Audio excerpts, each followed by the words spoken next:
नमस्कार दोस्तों। ये पेपर है पुस्तकालय ग्रेड थर्ड का सीधी भर्ती परीक्षा 2000 आंसर की खोल रखी है दूसरे फोन में ने परीक्षा का नाम एवं बोर्ड पुस्तकालय अध्यक्ष ग्रेड थर्ड सीधी भर्ती परीक्षा 2018 की भर्ती है।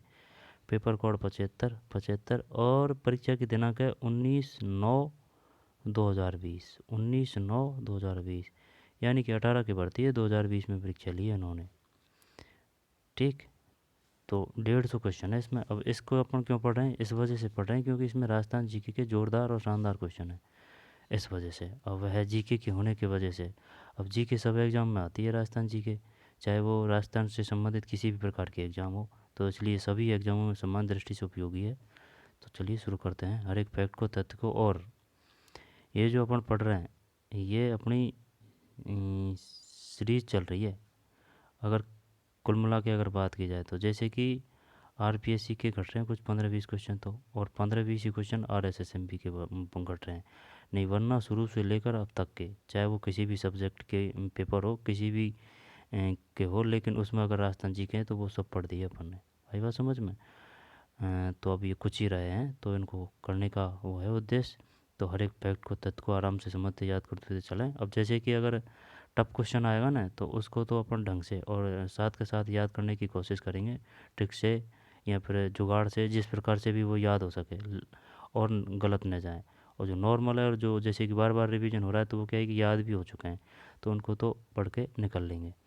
तो चलिए शुरू करते हैं। भाग आ रहा है। कौन से पॉलिटिकल एजेंट जोधपुर में 1857 के विप्लव में मारे गए थे? जब कोटा में तो देख, कोटा में ट है, ठीक है ना? कोटा कहाँ है? कोटा में ट है ना? कोटा में ट है तो बटन में भी ट है, तो बटन कोटा से है। जब ये कौन सा पूछ रहा है अपन से, कौन से पॉलिटिकल एजेंट जोधपुर में 1857 के विप्लव में मारे गए? अब ये जोधपुर में भी है। मार मार के मार दिया गया था, मार मार के मार दिया गया था मैक मोशंस। सही है। एक में ए देखते हैं। सही है, एक में ए। सामूगढ़ के युद्ध में दारा की पराजय का समाचार मिलते ही किस राजपूत शासक ने औरंगजेब की अधीनता स्वीकार की? आराम से, जल्दीबाजी नहीं। अगर जल्दीबाजी करेंगे तो फिर क्वेश्चन ढंग से अगर याद नहीं होगा तो फिर क्या ही मतलब है। ठीक। सामूगढ़ के युद्ध में दारा की पराजय का समाचार मिलते ही किस राजपूत शासक ने औरंगजेब की अधीनता स्वीकार की?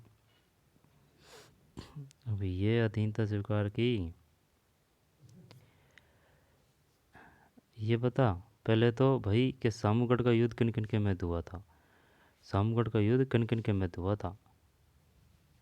दारा की पराजय का समाचार मिलते ही किस राजपूत शासक ने औरंगजेब की अधीनता स्वीकार की? जब मैं इसमें सुन मिर्ज़ा राजा जयसिंह कर रहा हूँ हैं, या फिर महाराजा जसवंत सिंह करें, महाराणा राज सिंह है ना, इनने देने को तो साथ किसका दिया था? दारा का।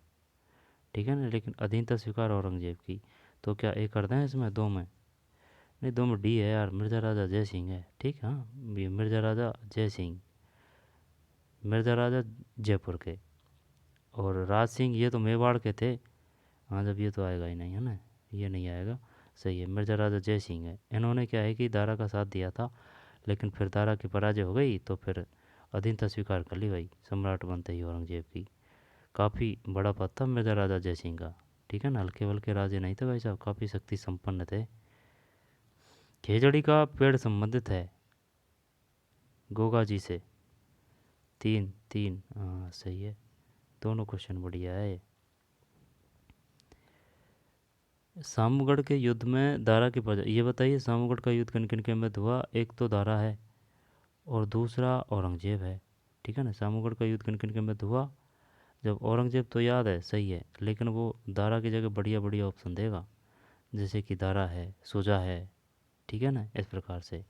तो सामूगढ़ के युद्ध में दारा की पराजय का समाचार मिलते ही किस राजपूत शासक ने औरंगजेब की अधीनता स्वीकार की? औरंगजेब की अधीनता स्वीकार की जब सामूगढ़ के युद्ध में दारा की पराजय का समाचार मिलते ही किस राजपूत शासक ने औरंगजेब की अधीनता स्वीकार की? दो में डी है, मिर्जा राजा जय सिंह। दोबारा देख भाई, ये पूछ रहा है सामूगढ़ का युद्ध किन किन के मध्य हुआ। एक तो दारा है, ये भाई थे दारा, औरंगजेब और शुजा और मुराद। सही है, मुराद। ये ध्यान रखना भाई, जैसे कि ये जो औरंगजेब के भाई है इनके भी बारे में, और हुमायूं के भाई है ना, हुमायूं के भाई, उनके भी बारे में। तो हुमायूं के भाई कौन कौन, अकबर के पुत्र कौन कौन थे? एक तो हुमायूं होगा, हुमायूं, कामरान, कामरान, कामरान, हुमायूं, कामरान, अस्करी और हिंदाल। हाँ सही है भाई, एक तो हुमायूं, कामरान और अस्करी और हिंदाल। ठीक। हुमायूं के भाई भाई थे कामरान, अस्करी, हिंदाल, हिंदाल और हुमायूं। ये अकबर के पुत्र भी हो गए और हुमायूं के भाई भी हो गए। और औरंगजेब के भाई कौन कौन थे? एक तो औरंगजेब, दारा, शुजा, मुराद। ठीक। औरंगजेब, औरंगजेब है ना, औरंगजेब, फिर दारा, दारा और शुजा, औरंगजेब, दारा, शुजा और मुराद, मुराद। और हुमायूं के कामरान, अस्करी, हिंदाल और हुमायूं। सही है, सही, एकदम करेक्ट। फिर खेजड़ी का पेड़ संबंधित है गोगा जी, मेवाती बोली से संबंधित जिला कौन सा? ये अलवर भरतपुर है, 4 में। सही है। किस त्योहार पर घूमर नृत्य का आयोजन होता है? अब घूमर की बात है ना, घूमर, घूमर, घूमर, तो मैं गणगौर करता हूँ उसमें।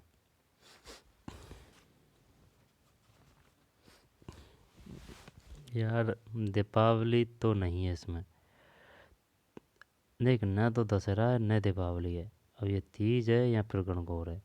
घूमर नृत्य का आयोजन होता है, घूमर नृत्य या फिर घूमर नृत्य संबंधित है किस त्योहार से? चल चल गणगौर करते हैं, 5 5 5 है ना, गणगौर सही है, गणगौर, गणगौर। फिर जीवन कुटीर के गीत निम्न में से किसके द्वारा लिखा गया?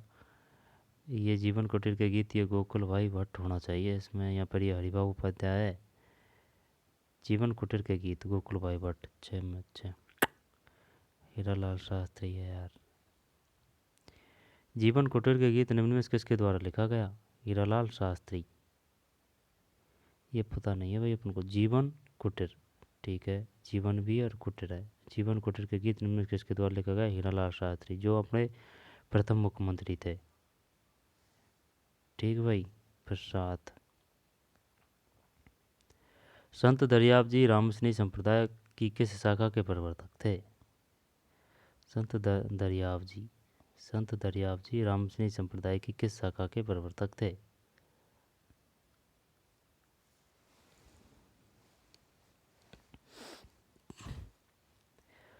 संत दरियाब जी रामसनी संप्रदाय की किस शाखा के प्रवर्तक थे? जब सुन, रामस्नेही की बात है ना, नहीं नहीं नहीं, ये तो सही है, लेकिन किस शाखा के? जब खेड़ापा, सिंगतल, शाहपुरा, रैंड नहीं आता जब। लेकिन ये भी ध्यान देने योग्य है कि भाई रामस्नेही संप्रदाय की स्थापना किसने की? देख, राम स्नेही, भगवान राम के नाम पे है राम स्नेही, तो राम स्नेही दरियाव जी, दरिया वजी, दरिया वजी। संत दरियाव जी राम स्नेही संप्रदाय के किस शाखा के प्रवर्तक थे? खेड़ापा, साथ में रैण है, रैण। संत दरियाव जी राम स्नेही संप्रदाय की किस शाखा के प्रवर्तक थे? रह जाएगा याद? जब वो ये भी पूछेगा, बताइए राम स्नेही संप्रदाय की स्थापना किसने की थी? राम स्नेही की है ना, संत दरियाव जी। यहाँ पर संत दरियाव जी ने किस संप्रदाय की स्थापना की थी? राम स्नेही, संत दरियाव जी, राम और स्नेही है ना, राम और स्नेही दरियाव जी किस शाखा के प्रवर्तक? रैण। रह जाएगा है ना। निम्नलिखित में से राजस्थान का कौन सा जिला कानन मेला, ओहो, कानन मेला, कानन मेला तो क्या कोटा करें इसमें? 8 8 8, बाड़मेर है यार। निम्नलिखित में से राजस्थान का कौन सा जिला कानन मेला से संबंधित है? चल दोनों को लेते हैं इनको। शाखा के प्रवर्तक थे रैण और कानन मेला बाड़मेर। ठीक है ना, बाड़मेर। दोबारा देख ले। रामसनी संप्रदाय की स्थापना किसने की थी? संत दरियाव जी ने। किस शाखा के प्रवर्तक थे? रैण के शाहपुरा भीलवाड़ा में है। अब कानन मेला से संबंधित है बाड़मेर, पता नहीं है भाई कानन मेला बाड़मेर। निम्नलिखित में से किस जिले में भीमलाट विजय स्तंभ स्थित है? भीमलाट विजय स्तंभ स्थित है जब भीलवाड़ा करूँ, बूंदी करूँ या फिर भरतपुर करूँ? भीमलाट। चल भीलवाड़ा करते हैं। नो नो, नहीं भरतपुर है भैया, एकदम सरासर गलत है। भरतपुर है। भीमलाट विजय स्तंभ स्थित है भरतपुर। ये याद करने को तो किया था यार, जो इस प्रकार से किया था, देख भी से भीलवाड़ा कर दिया, लेकिन अपन गलती कर बैठे इसमें। भी से ब है, ठीक, भी से ब है। भीमलाट भरतपुर, भीमलाट भरतपुर, भीमलाट भरतपुर, भीमलाट भरतपुर, भीमलाट भरतपुर, भीमलाट विजय स्तंभ स्थित है भरतपुर। अमीर रासों के अनुसार रणथंभौर किले का प्रारंभिक नाम क्या था? रणस्तंभपुर है ये तो, सही है 10 में, है ना, रणस्तंभपुर। कानन मेला और भीमलाट विजय स्तंभ स्थित है। ये हुआ भरतपुर और रणस्तंभपुर। फिर वनस्थली विद्यापीठ से संबंधित थी। ये वनस्थली विद्यापीठ टोंक में है। अब ये स्थापना की थी किसने? महिमा देवी नहीं है, नारायण देवी वर्मा है। सही है, देख ले। वनस्थली विद्यापीठ टोंक जब नारायण देवी वर्मा नहीं है, रतन शास्त्री, तो क्या वो रामनारायण चौधरी की धर्मपत्नी? चलो नारायण देवी करते हैं, होगा कुछ होगा जो। यही है रतन शास्त्री, यही है 11 में। ठीक है ना, रतन शास्त्री। एक बात ध्यान देने की बात है ना, जैसे कि बर्मा है ना, बर्मा, तो बर्मा, बर्मा जो लास्ट में बर्मा है ना, जो प्रजामंडलों से संबंधित है, चैन वो महादेवी वर्मा नहीं यार, वो है तो है वो वर्मा, आ नहीं रहा ध्यान है ना, वर्मा। तो उनकी धर्मपत्नी का भी नाम वर्मा है। और जैसे कि हरिनारायण चौधरी, तो उनकी जो धर्मपत्नी थी ना, अ, वो भी क्रांतिकारी थी, यानी कि एक्टिव थी राजनीति में, है ना, चाहे वो वर्मा की हो या फिर चौधरी की हो। और एक और थी ये रतन शास्त्री, ये भी वही है ना, जैसे कि रतन शास्त्री है तो उनकी धर्मपत्नी है ना, वो भी एक्टिव थी राजनीति में, है ना। और आ जाएगा आगे क्वेश्चन तो देख लेंगे, कोई दिक्कत नहीं है। जैसे कि नारायण देवी, नारायण देवी वर्मा तो नहीं है वो, हरि नारायण, वो राम नारायण चौधरी की धर्मपत्नी का नाम आगे आ जाएगा, कोई बात नहीं। यहाँ से क्वेश्चन आते हैं, ये महिलाओं से संबंधित क्वेश्चन आते हैं। ठीक, राजस्थान की राजनीति में या फिर राजस्थान के आंदोलन से संबंधित में महिला की भूमिका, वहाँ से क्वेश्चन आते हैं। तो ये यही है, ज़्यादातर क्वेश्चन यहाँ से ही आते हैं। ठीक है ना, जो नेता है जैसे कि ये हरिनारायण चौधरी, रामनारायण चौधरी है ना, वर्मा जी है या फिर रतन शास्त्री है, इनकी जो धर्मपत्नी कहाँ से कहाँ संबंधित रही थी ना, पूछता है इनके बारे में। 11 में ये है रतन शास्त्री। वनस्पति विद्यापीठ की स्थापना निवाई टोंक में की गई थी। सही है, निवाई टोंक। रतन शास्त्री, रतन शास्त्री की धर्मपत्नी का नाम क्या था? ये शायद है ना, तेरे को बात बताऊं, ये रतन शास्त्री लगने को तो ये वही लगता है कि भाई ये वो है क्या, पुरुष। नहीं, ये वो नहीं है। ये धर्मपत्नी थी हीरालाल शास्त्री की। आई बात समझ में? हीरालाल शास्त्री की धर्मपत्नी थी रतन शास्त्री। ठीक, ये महिला ही है, ये संबंधित थी। महिमा देवी, नारायण देवी, नारायण देवी वर्मा, नारायण देवी वर्मा, वो क्या है, वो वर्मा थे ना, उनका नाम क्या था, सूरत नहीं आ रहा, उनकी धर्मपत्नी थी नारायण देवी वर्मा। महिमा देवी का पता नहीं है, नारायण देवी वर्मा तो उनकी धर्मपत्नी है, कस्तूरबा गांधी। और ये जो है हीरालाल शास्त्री की धर्मपत्नी है रतन शास्त्री। ये वनस्पति विद्यापीठ की स्थापना की गई थी निभाई टोंक में। और कुछ गलत सलत हो तो देख लेना। जोधपुर के मेहरानगढ़ का दुर्ग का निर्माण किसने करवाया था? ये तो वही है, जोधा नहीं आएगा, जोधा ने जोधपुर की स्थापना की थी। तो क्या यही है कि भाई जोधा ने अगर जोधा की स्थापना की तो मेहरानगढ़ दुर्ग की भी स्थापना कर दी होगी? नहीं नहीं नहीं। देखते हैं इसमें उम्मीद क्या है, इसमें देखते हैं। 12 में सही है, जोधा ही है भाई, है ना। आता था ये, लेकिन ये कंफ्यूज कर गलत कर दिया अपन ने। लेकिन एक और क्वेश्चन था इसी प्रकार से, ठीक है ना, उसमें भी दुर्ग का नाम दे रखा था और स्थापना करता था, लेकिन उसने दुर्ग का निर्माण नहीं किया। ये था, जैसे कि अगर पूछ लेता है वो बताइए चित्तौड़गढ़ दुर्ग का निर्माण किसने किया, तो क्या कुंभा है? नहीं। 12 में सी है राव जोधा। इनको दोनों को ले लेते हैं भैया, है ना। वनस्थली विद्यापीठ से संबंधित थी रतन शास्त्री। जोधपुर के मेहरानगढ़ दुर्ग का निर्माण किसने करवाया? राव जोधा। और जोधपुर की स्थापना भी राव जोधा ने की थी। 12 के बाद में 13। देश हितैषणी सभा की स्थापना की गई। क्वेश्चन बढ़िया आ रहा है भाई। देश हितैषणी सभा पीटीआई का है ये। ग्रेड थर्ड है कि टू है? ग्रेड थर्ड है। फिर कौन सा है इसमें? 13 में पता नहीं, 1867 करता हूँ वैसे मैं इसमें, है ना। 13 में 1877 है, 2 जुलाई 1877।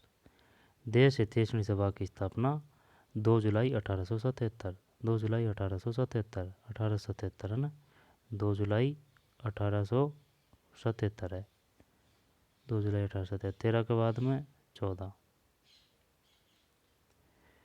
फिर राजपूत राज्यों से संधि करने के बाद अंग्रेज़ों की तरफ से अधिकारी कौन था? अंग्रेज़ों के तरफ से, यहाँ पर अंग्रेज़ों की तरफ से अधिकारी कौन था? राजपूत राज्यों से संधि करने वाला अंग्रेज़ों की तरफ से अधिकारी कौन था? ये तो वो था ना, कौन सा, मेटकॉफ था, चार्ल्स मेटकॉफ। सही है, ठीक है ना। सहायक संधि से मेटकॉफ ही था राजस्थान से संबंधित दिल्ली का अधिकारी। 14 है ना, सही है, ये तो सही गया भाई, मेटकॉफ।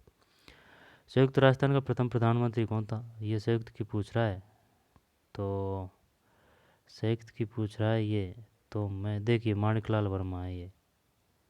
माणिकलाल वर्मा, तो माणिकलाल वर्मा की धर्मपत्नी का नाम क्या था?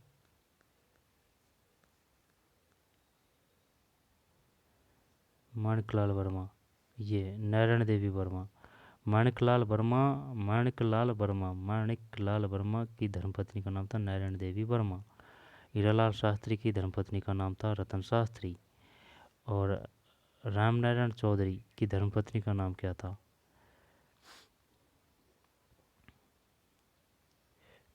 अब इसमें कौन सा आएगा संयुक्त राजस्थान का? हीरालाल शास्त्री कर देता हूँ भाई मैं तो, और ये माणिकलाल वर्मा का तो पता है नहीं है। चलिए यही करते हैं 15 में, गोकुललाल असावा। संयुक्त राजस्थान का प्रथम प्रधानमंत्री कौन था? संयुक्त राजस्थान का प्रथम प्रधानमंत्री कौन था? गलत हो गया भाई, 15 में भी है गोकुललाल असावा, ठीक है ना। हीरालाल शास्त्री तो संपूर्ण कहते हैं, ये श्योर थे अपन इसमें, ठीक है। ये है संयुक्त राजस्थान, संयुक्त संयुक्त यूनिट राजस्थान ना, संयुक्त राजस्थान जब गोकुललाल असावा। 15 में भी गोकुललाल असावा। फिर 16 के बाद में गणेशर सभ्यता किस काल से संबंधित है? गणेशर सभ्यता ताम्रकाश युग से करते हैं अपन इसमें। सही होगा ये, तो सही है।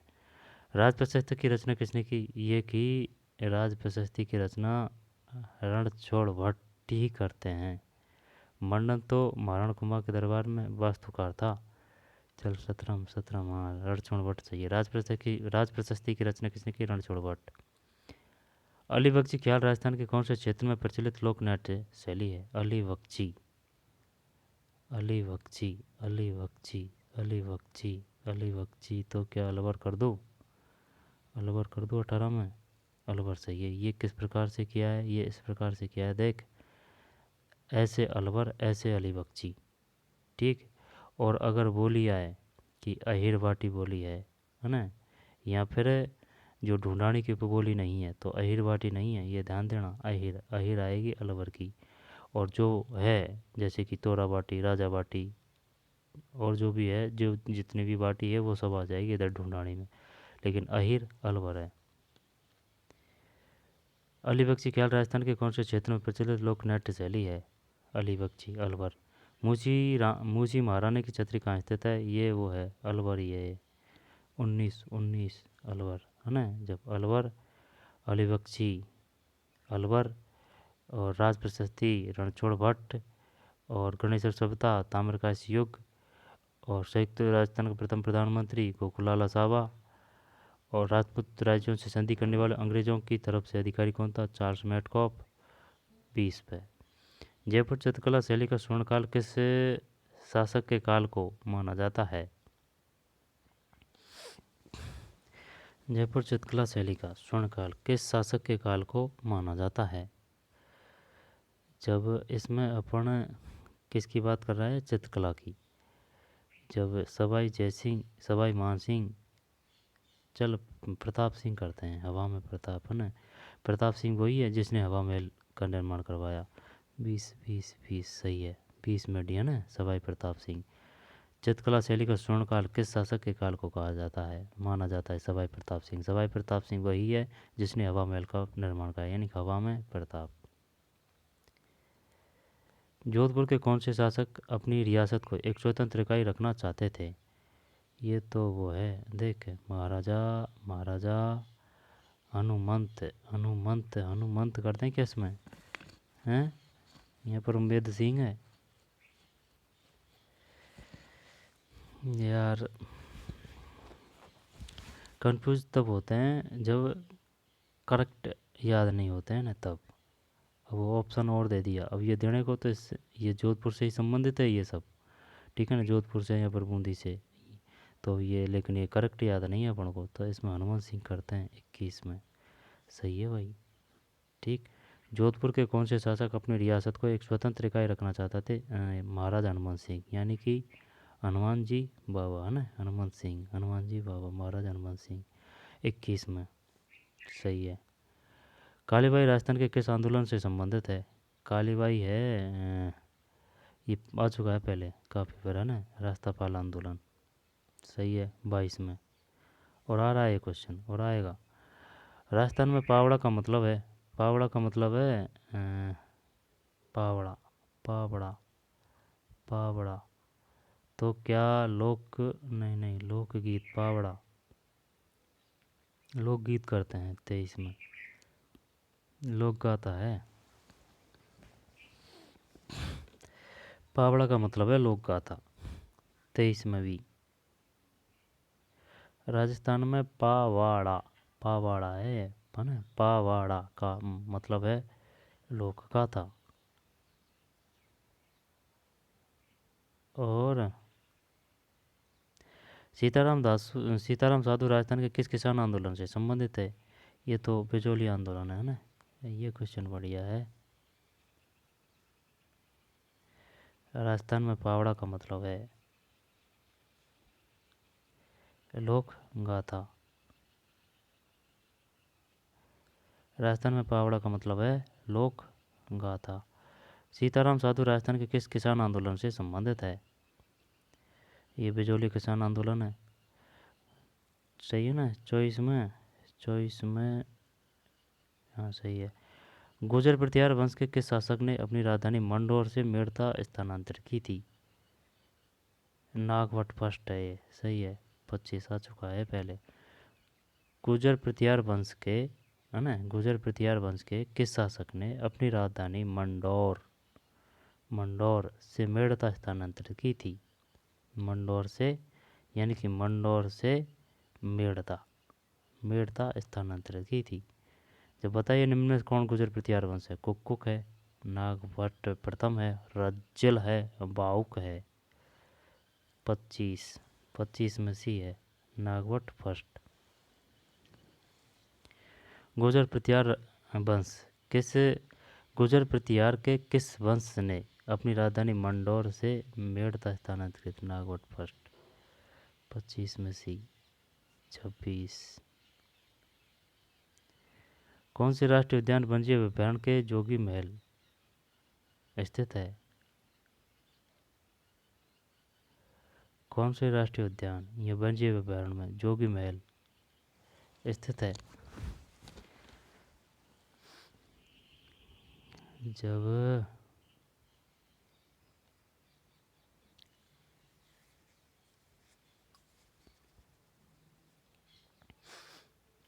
ये याद है ना भाई, गलत तो नहीं होगा ये। गुजर प्रतिहार वंश के किस शासक ने अपनी राजधानी मंडौर से मेड़ता, मैं से मंडौर, यानी पहले मंडौर है, पहले मंडौर है, मंडौर के बाद में फिर मेड़ता है, नागभट्ट फर्स्ट। निम्नलिखित में कौन गुजर प्रतिहार वंश थे? हैं, गुजर प्रतिहार वंश के शासक थे? Cook, Nagabhata first, रज्जिल, बाहुल। अब क्वेश्चन किस प्रकार से देगा? इस तरह देगा, ये बताइए जो रज्जिल और बाहुक है वो किस वंश से संबंधित है? यहाँ पर निम्नलिखित में से गुजर प्रतिहार वंश से संबंधित है? कुक, नागभट्ट फर्स्ट और रज्जिल, बाहुक। 26। कौन से राष्ट्रीय उद्यान वन्यजीव अभयारण्य में जोगी महल स्थित है? ये तो सरिस का होना चाहिए, सरिस का। 26। नहीं नहीं नहीं, सुन मेरी बात, रणथंभौर तो नहीं है। 26 में, 26 में रणथंभौर है भाई, है ना, रणथंभौर है। कौन से राष्ट्रीय उद्यान या वन्यजीव अभयारण्य में जोगी महल स्थित है? रणथंभौर राष्ट्रीय उद्यान। राजस्थान में मूंगफली की फसल के उत्पादन के लिए सर्वश्रेष्ठ मृदा कौन सी है? जब जलोढ़ या फिर रेगुर।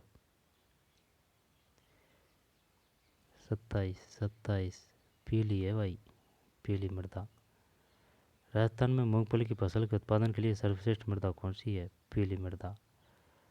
बरबरी एक प्रजाति है, ये बकरी की है, इसमें कोई शक नहीं है। 28 में,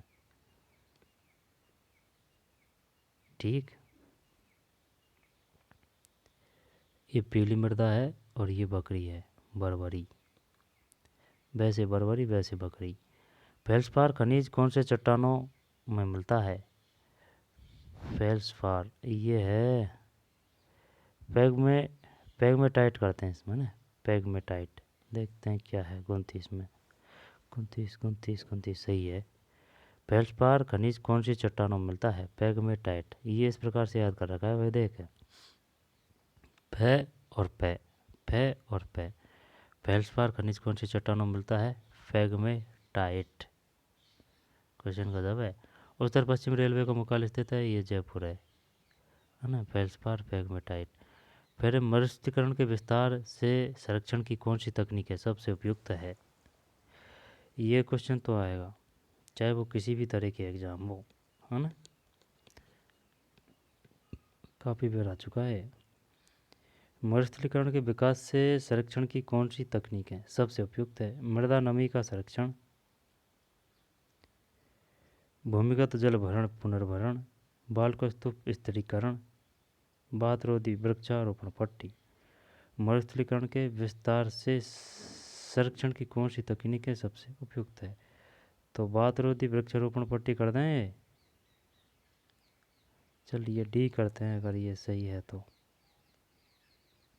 31 में, 31 में डी सही है भाई, ठीक। बातरोधी वृक्षारोपण पट्टी। फिर 32, निम्नलिखित में से राजस्थान की कौन सी सिंचाई परियोजना सबसे पुरानी है? जब कौन सी सिंचाई परियोजना? ये वही है, गंग नहर है सबसे पुरानी। 32 में सही है, गंग नहर परियोजना। राजस्थान का दक्षिणतम अक्षांश क्या है? मार दिया इसने, देख जैसे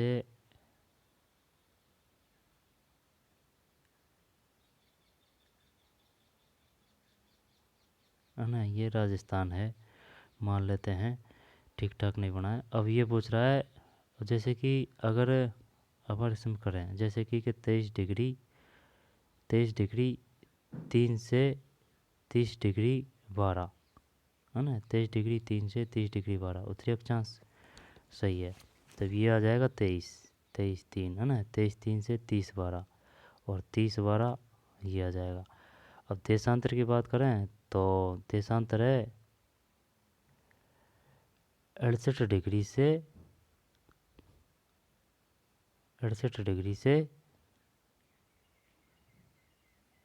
69 डिग्री, नहीं ये 69 नहीं है, ये यार देशांतर कितना है, 79, 68 से 79, हाँ यही आना चाहिए। अब देखते हैं नीचे, नीचे तो 23 डिग्री 3 करते हैं, उत्तर ही आएगा, दक्षिणतम अक्षांश है 23 डिग्री 3 उत्तर, 33 में सी, सही है। 23 डिग्री 3, 23 डिग्री 3 उत्तरी अक्षांश से 30 डिग्री 12, 23 डिग्री 3 उत्तरी अक्षांश से 23 डिग्री 3 उत्तरी अक्षांश से 30 डिग्री 12, और देशांतर 69 डिग्री, नहीं 68 डिग्री देशांतर से 79 डिग्री देशांतर, कुछ ऐसे है, सॉरी। निम्न में से कौन सा समतल उच्च मैदान हेरोन महोदय द्वारा तृतीय प्लेन के रूप में पहचाना गया? पता नहीं है भाई। निम्न में से कौन सा समतल उच्च मैदान हेरोन महोदय द्वारा तृतीय प्लेन के रूप में पहचाना गया? नहीं जानते हैं अपन इसको। ये जब चलिए सी करते हैं इसमें ना, होगा जो, लेकिन ये आता नहीं है अपन पे। 34 सही है भाई, मालपुरा करौली मैदान, ठीक। निम्न में से कौन सा समतल उच्च मैदान है, समतल है उच्च मैदान है हेरोन महोदय द्वारा तृतीय प्लेन के रूप में पहचाना गया? मथुरा व मालपुरा करौली मैदान। जब तृतीय की बात कर रहा है ना, तो इसका मतलब फर्स्ट तो ये हो गया 56 का, है ना, और दूसरा ये है। ये जब 3 हो गए, एक तो 56 का मैदान, एक बनास मैदान, एक मालपुरा करौली मैदान, मेवाड़ का पता नहीं है, ठीक। एक 56 मैदान, एक बनास मैदान, 56 बनास और मालपुरा करौली मैदान। जब ये 3rd नंबर का है, किसके तहत है ये? हेरोन मैदान। देखा है कभी क्वेश्चन? नहीं देखा। तृतीय पेनिप्लेन, निम्न में से कौन सा समतल उच्च मैदान हेरोन मैदान द्वारा तृतीय पेनिप्लेन के रूप में पहचाना जाता है? मालपुरा करौली मैदान। फिर जून जुलाई माह में कौन से जिले में सर्वाधिक धूल भरी आंधियाँ चलती है? जब ये चलती है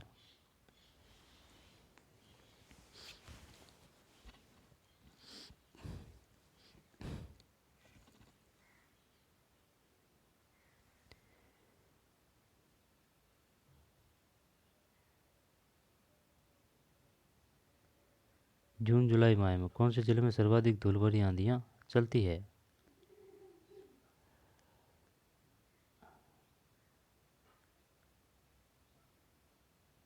जून जुलाई माह में कौन से जिले में सर्वाधिक धूल भरी आंधियाँ चलती है? जब ये गंगानगर है, 35 है ना, गंगानगर।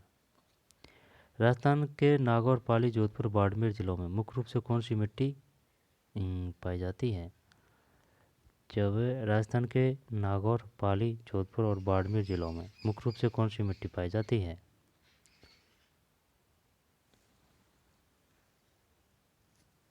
रुक जा बता रहा हूँ।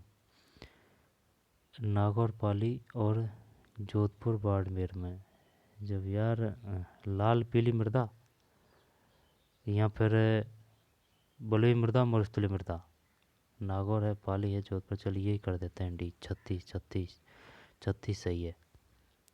राजस्थान के नागौर है पाली है ना, नागौर पाली और जोधपुर और बाड़मेर नागौर, पाली, जोधपुर और बाड़मेर। नागौर, पाली, जोधपुर और बाड़मेर जिलों में मुख्य रूप से कौन सी मिट्टी पाई जाती है? बलुई मृदा, मरुस्थलीय मृदा। नागौर, पाली। अगर पीली मिट्टी की बात करें तो है क्या करेंगे अपन? क्या पाली करेंगे? नहीं नहीं, पीली मिट्टी पाली में नहीं आएगी। नागौर है ना, ना है। वैसे होने को तो हल्दी घाटी कहाँ है? पाली में है हल्दी घाटी? नहीं नहीं, हल्दी घाटी पाली में नहीं है, ध्यान नहीं है भाई। नागौर, पाली, जोधपुर और बाड़मेर। नागौर, पाली, जोधपुर और बाड़मेर जिलों में बलुई मृदा, मरुस्थलीय मृदा है। 37। नर्मदा योजना से राजस्थान का सर्वाधिक लाभान्वित जिला है, ये बाड़मेर है, इसमें कोई दोहरा नहीं। एक बाड़मेर है और एक आएगा कौन सा? जालौर। ठीक। 37, 37 है ना, बाड़मेर। फिर निम्नलिखित में से कौन सा राष्ट्रीय पार्क वन्य जीव अभ्यारण्य सबसे बड़ा है? सबसे बड़ा आएगा सरिस सरिस कैला देवी अभ्यारण्य, कुंभलगढ़ अभ्यारण्य, सरिस्का अभ्यारण्य, फुलवारी कनाल अभ्यारण्य। चल सरिस्का करते हैं 38 में, अगर ये सही है तो। नहीं यार, 38 में भैया कैला देवी अभ्यारण्य है, ये तो गलत हो गया अपना। 38 में ए कैला देवी अभ्यारण्य। निम्नलिखित में से कौन सा राष्ट्रीय पार्क वन्य जीव अभ्यारण्य सबसे बड़ा है? ठीक, कैला देवी अभ्यारण्य, ध्यान रखेंगे भाई। और अगर रणथंभौर आता तो तब कौन सा बड़ा होता है ना? कैला देवी अभ्यारण्य है ये इसमें ऑप्शन के हिसाब से। भीखाबाई सागवाड़ा नहर से राजस्थान का सर्वाधिक लाभान्वित जिला है। भीखाबाई सागवाड़ा नहर से जब ये है बाड़मेर है ना, भीखाबाई देखते हैं है ना, बाड़मेर 39 डूंगरपुर है, सागवाड़ा। भीखाबाई सागवाड़ा नहर से राजस्थान का सर्वाधिक लाभान्वित जिला है डूंगरपुर। दो बार देख लें भाई, देखें सागवाड़ा अड़े अड़े तो बाड़मेर में भी, डूंगरपुर में, ये तो याद ही करना पड़ेगा भाई। भीखाबाई है ना, भीखाबाई सागवाड़ा नहर से राजस्थान का सर्वाधिक लाभान्वित जिला है डूंगरपुर। राजस्थान में सर्वाधिक फेल्सपार उत्पादक जिला है अजमेर। 40 सही है। चल दोनों को ले लेते हैं इनको। भीखाबाई सागवाड़ा नहर जब ये डूंगरपुर है, भीखाबाई सागवाड़ा नहर डूंगरपुर। फेल्सपार अजमेर, फेल्सपार अजमेर है। फिर 41, राजस्थान में केंद्रीय भेड़ प्रजनन केंद्र कौन से स्थान पर? ये तो वो है ना, अंबिकानगर टोंक। 41 में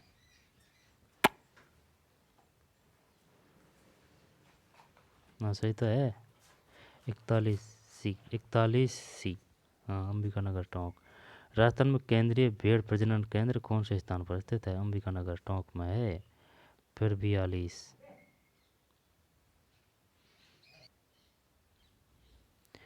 राष्ट्रीय मृद्यान राजस्थान को किस नाम से भी जाना जाता है? ये है, सुन, ये जीवाश्म पार्क सही है। 42 जीवाश्म पार्क सही है। राष्ट्रीय मरुद्यान राजस्थान को किस नाम से भी जाना जाता है? जीवाश्म पार्क। निम्नलिखित युग्मों में से कौन सा सही सम्मिलित नहीं है? जब चंबल की सहायक नदी बनास है, बनास की बेड़च है, माही की है ना, लूनी की सूखड़ी है।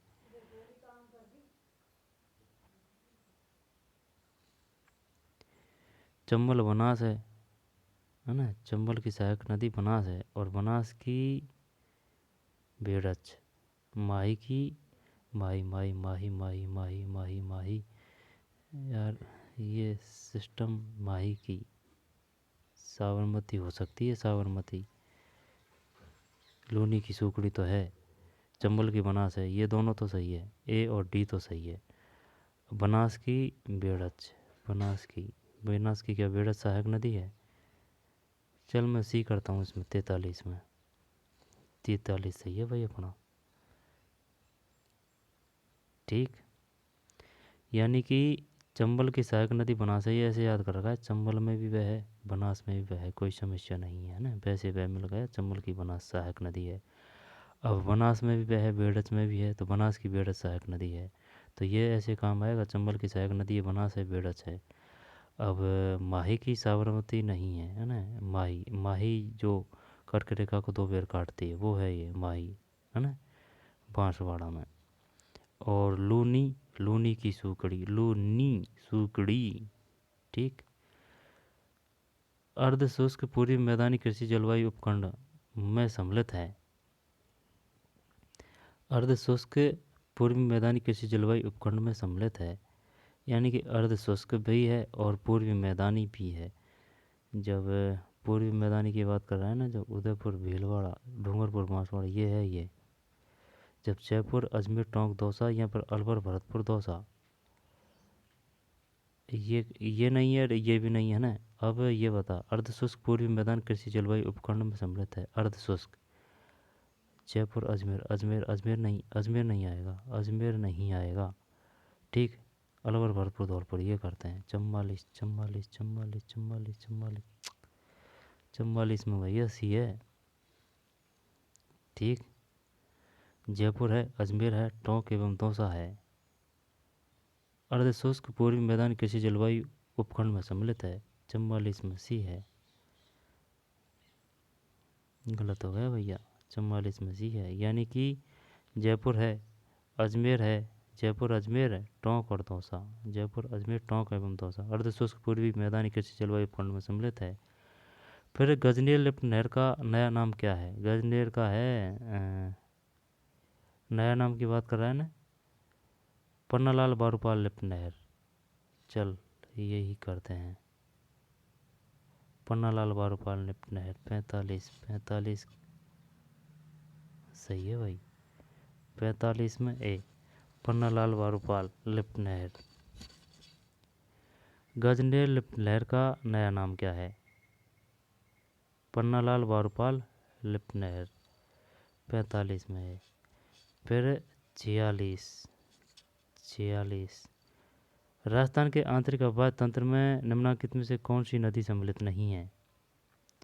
यानी कि आंतरिक प्रवाह की नदी कौन सी नहीं है? जो कांतली है, कांकनी है ना, काकनी आ जाएगी, घग्गर आ जाएगी, जाखम, जाखम प्रतापगढ़, ये यार आंतरिक प्रवाह की कहाँ है? सोता को तो मान भी लेते हैं अपन, पहली बार आया ये सोता ऑप्शनों में, सोता, सोता।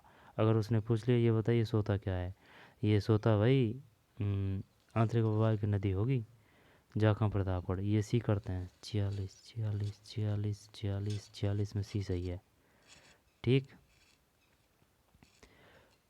बताइए निम्न में कौन सी आंतरिक आवास तंत्र की नदी है? सोता है, घग्गर है और ये काकने, काकने कांतनी वो है, काकने, कांतली, काकनी, काकनी है ना वो, ये है काकने, सोता, घग्गर। फिर रातानाडा हवाई अड्डा कहाँ स्थित है? ये जोधपुर में है। 47 में।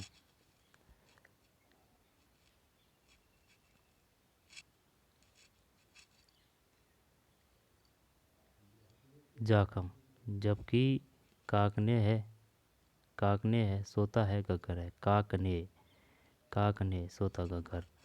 और ये रातानाडा हवाई अड्डा जोधपुर। निम्नलिखित में से कौन सा जोड़ा सही सम्मिलित नहीं है? नहीं है। जब देख, सुन मेरी बात, नक्की, नक्की, माउंट आबू, सिरोही सही है। गढ़ीसर, गढ़ीसर, गढ़ीसर, गढ़ीसर है ना, जैसलमेर। उम्मेद सागर, जोधपुर। तलवाड़ा, ये तलवाड़ा आएगा, ये तलवाड़ा, तलवाड़ा बाड़मेर में आएगा, है ना। देखते हैं 48 में।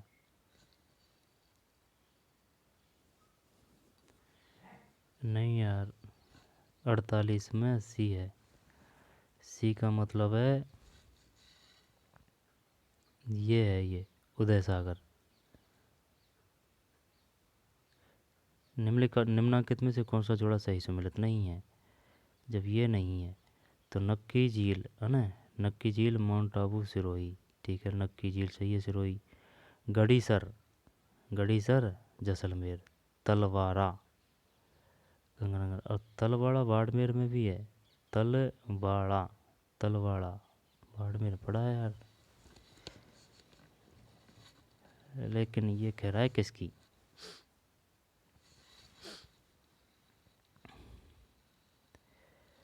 तलवाड़ा, तलवाड़ा बाड़मेर में होने को तो, लेकिन ये अलग है, तलवाड़ा है ना। तल तलवाड़ा, तलवाड़ा, तलवाड़ा वो बाड़मेर में है, ये तलवाड़ा है ना। तो तलवाड़ा गंगानगर, उम्मेद सागर इसमें जोधपुर नहीं है, जबकि गड़ीसर जैसलमेर नक्की सिरोही, नक्की सिरोही गड़ीसर, गड़ीसर नक्की सिरोही गड़ीसर जैसलमेर है, नक्की सिरोही गड़ीसर जैसलमेर। बीकानेर मत कर देना, सर आ जाए तो ना। गड़ीसर जैसलमेर, तलवाड़ा गंगानगर, उम्मेद सागर ये नहीं है। फिर 49, वंशधारा पहाड़ी कौन से अभ्यारण्य में स्थित है? वंशधारा पहाड़ी, वंशधारा पहाड़ी कौन से अभ्यारण्य में स्थित है?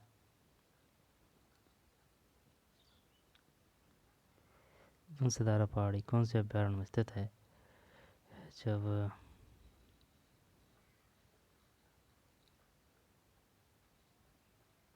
बंदवारट अभ्यारण्य, 49, नहीं यार, सज्जनगढ़ अभ्यारण्य भाई। वंशधारा पहाड़ी कौन से अभ्यारण्य में स्थित है? वंशधारा, वंशधारा सज्जनगढ़ अभ्यारण्य, कैसे याद करें इसको? वंशधारा पहाड़ी कौन से अभ्यारण्य में स्थित है? सज्जनगढ़ अभ्यारण्य है। शेरगढ़ अभ्यारण्य 12 है, शेरगढ़ अभ्यारण्य 12 है, ठीक है। बंदवारट अभ्यारण्य ये भरतपुर है, भरतपुर। और माउंट आबू अभ्यारण्य ये सिरोही है, सिरोही।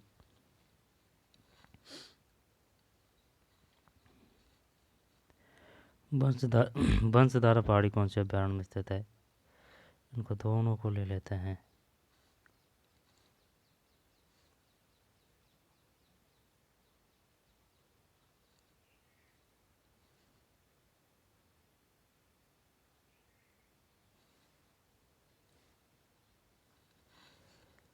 ये सम्मिलित नहीं है इसमें, और इसमें ये सज्जनगढ़ अभ्यारण्य है, ठीक। निम्नलिखित में से कौन सा जोड़ा सही सम्मिलित नहीं है?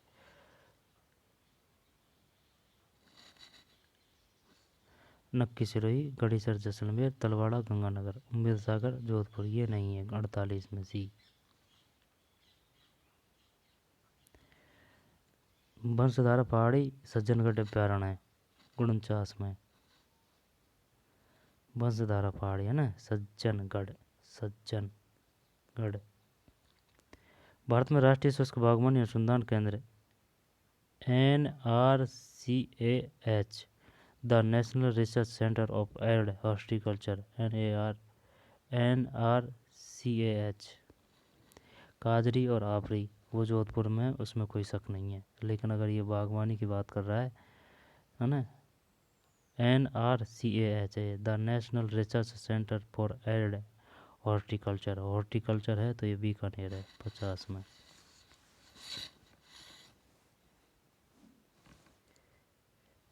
ठीक है। फिर 51, अब ये उनके हैं, उनकी सब्जेक्ट के हैं, ये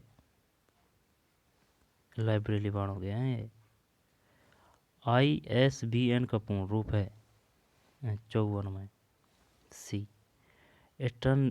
international standard book number, ISBN international standard book number 54 में सी। छोड़िए, ये उनके हैं, है ना, लाइब्रेरी वालों के। देखिए, पुस्तकालयों में कार्यों, गतिविधियों और सेवाओं में कंप्यूटर का उपयोग करने की अवस्था को क्या कहा जाता है? 64 में, 64 में सी है, पुस्तकालय स्वचालन। छोड़, आगे चलते हैं, काम के वही देखेंगे अपन।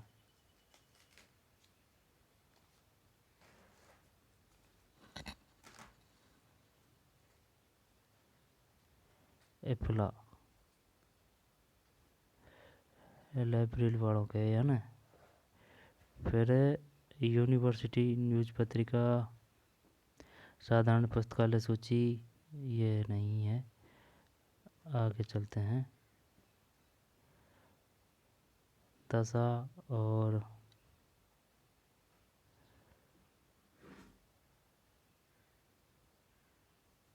ये 20 से देखना भाई, 20 से कौन सा है। ऐसा स्रोत जिसमें ऐसा स्रोत जिसमें वर्तमान जानकारी विवरण और या सांख्यिक रूप में कुछ बार विशिष्ट क्षेत्र तक ही सीमित होती है कहलाता है। 120 में बी, वार्षिकी ग्रंथ ऐसा स्रोत जिसमें वर्तमान जानकारी विवरण और यह सांख्यिक रूप में कुछ बार विशिष्ट क्षेत्र तक ही सीमित होती है कहलाता है वार्षिकी ग्रंथ। 21,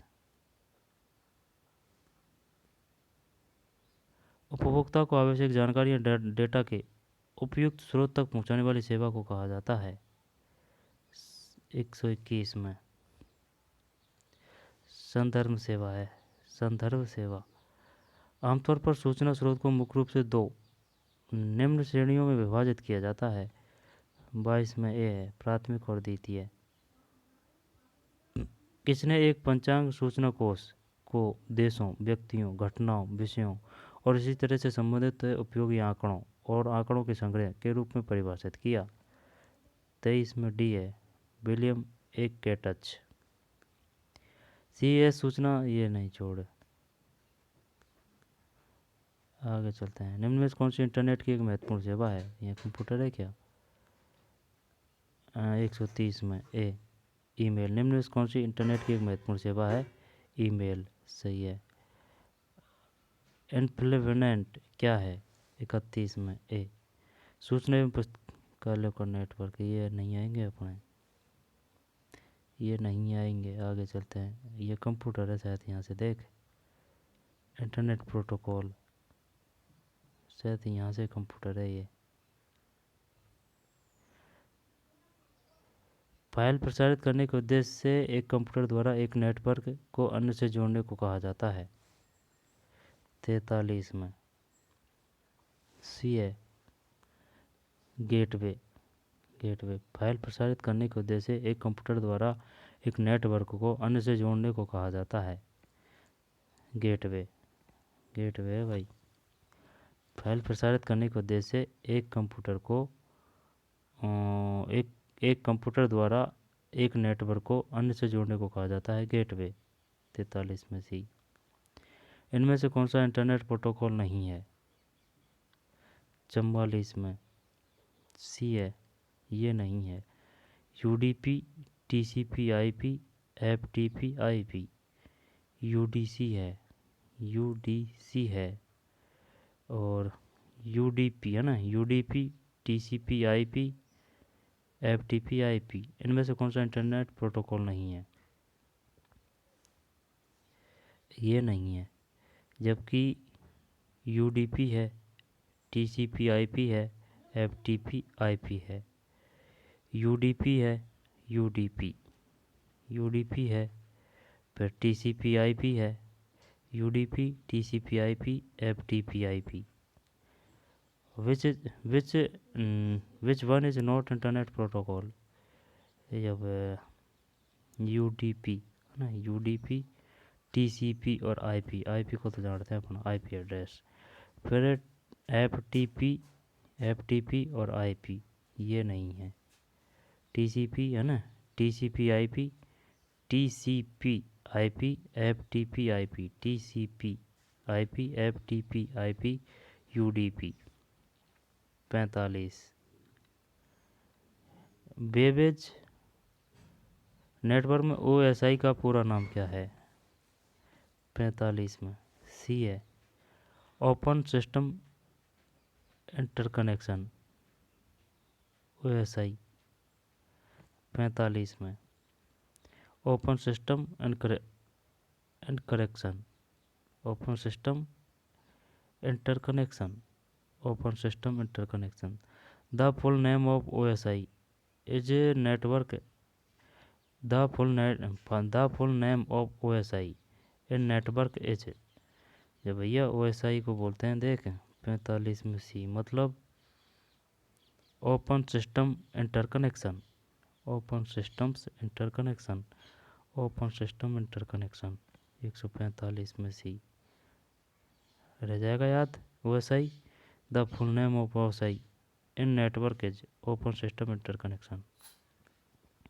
बेबेज का विश्लेषणात्मक इंजन प्रस्तावित किया गया था 46 में 1835 AD। बेबेज का विश्लेषणात्मक इंजन प्रस्तावित किया गया था 1835 AD। पता वो नहीं है ना। रैम कंप्यूटर की ये वो होती है द्वितीयक स्मृति, प्राथमिक स्मृति, तृतीयक स्मृति, क्या करें इसको। रैम तो अस्थायी होती है। सभी कर देंगे। 47 में प्राथमिक है। रैम प्राथमिक है तो रैम को बोलते हैं रैंडम एक्सेस मेमोरी, और ROM को रीड ओनली मेमोरी है ना, जब ये प्राथमिक मुख्य मेमोरी है। 47A। कंप्यूटर किसके लिए प्रयोग किया जाता है। कंप्यूटिंग, वर्ड प्रोसेसिंग, प्रलेखों के संग्रहण, ये सभी। 48 में D। निम्न में से कंप्यूटर का हृदय कौन सा है। जब ALU मैजिक CPU करें या ALU करें। CPU करते हैं। चल 49 सही है CPU। फिर निम्न में से किस समूह के संयोजन से ई शोध सिंधु कैंसोर्सिया का निर्माण हुआ। ई शोध सिंधु कैंसोर्सिया का निर्माण हुआ। 150 में है। UGC, इन्फोनेट, DLC, एनालिस्ट तथा इंडेस्ट AICT 150 में है। मतलब निम्न में किस समूह के संयोजन से ई शोध सिंधु कैंसोर्सिया का निर्माण हुआ। UGC, इन्फोनेट, DLC, एनालिस्ट तथा इंडेस्ट AICTE। समझ में कोई बात भाई।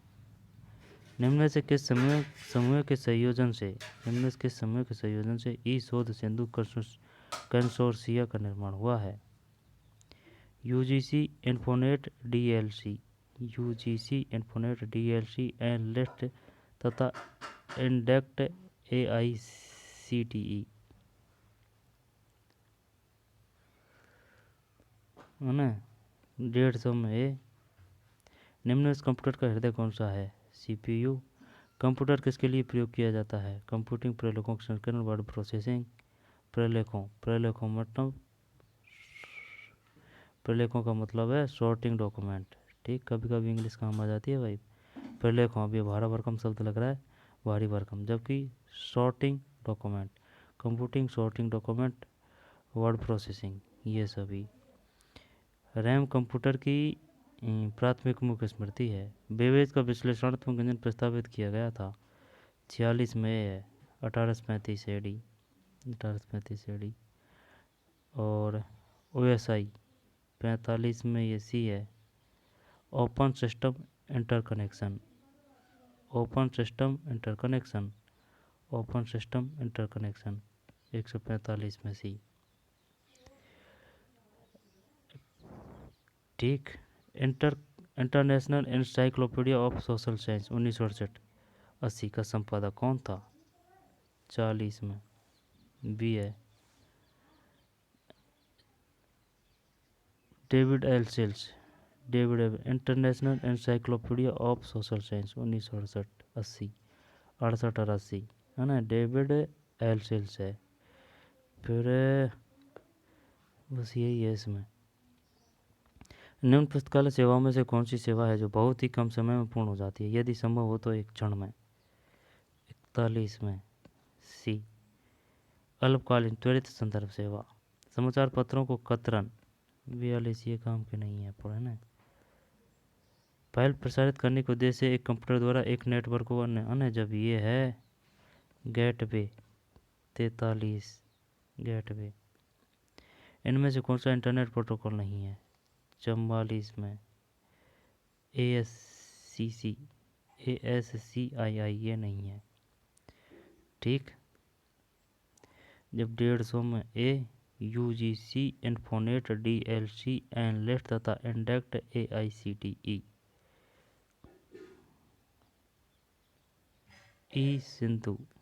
ई शोध सिंधु कंसोर्सिया का निर्माण हुआ है। ई शोध सिंधु कंसोर्सिया, हृदय CPU, कंप्यूटर सभी, है ना, रैम मुख्य ये प्राथमिक, बेबेज 46 1835 AD 1835, और OSI open system interconnection, open system interconnection. तो चलिए ये हो गया भाई, और है क्या इसमें? और नहीं है ना, 150 क्वेश्चन थे। तो मिलते हैं कोई और पेपर में। धन्यवाद।